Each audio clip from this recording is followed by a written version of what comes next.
right, I feel so accomplished. So my garden is in a very soggy spot.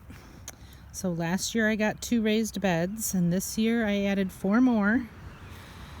And each of them has 32 screws that I did by hand because I don't enjoy power tools.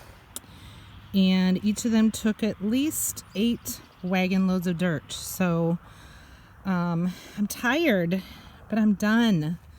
And I'm ready for planting, except it's going to get very cold on Friday, so I won't be planting for a while, but the beds are ready.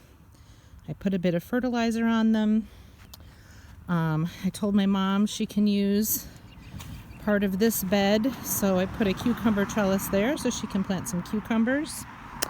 And last night I got to thinking, what are all my squash going to climb on, because I'm planting 4 different kinds of squash, winter squash, and a couple summer squash. And so I sent a message to my friend Ann to see if she had anything that would work, and she built me this beautiful A-frame trellis sculpture today at the last minute.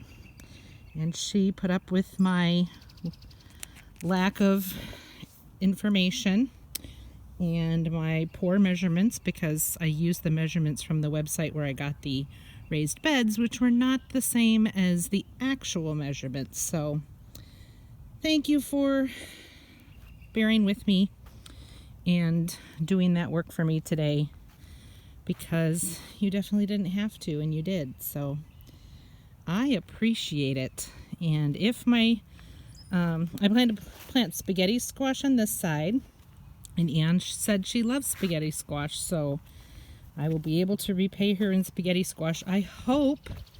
And on this side I'm planting the red curry squash that my cousin Suzanne gave me, that I have never had, but it sounds tasty. So the beds are ready. We just need Mother Nature to cooperate. And my strawberries are blooming, which means I'm going to need to cover them up Friday night so they don't die. And the next project is to cover that weedy mess with landscape cloth and extend the strawberry patch all the way over. So when I have some more energy again, I will do that. So the onions are growing, and the kale is very slowly growing, and I saw little tiny bits of asparagus coming out of the ground. So spring is here.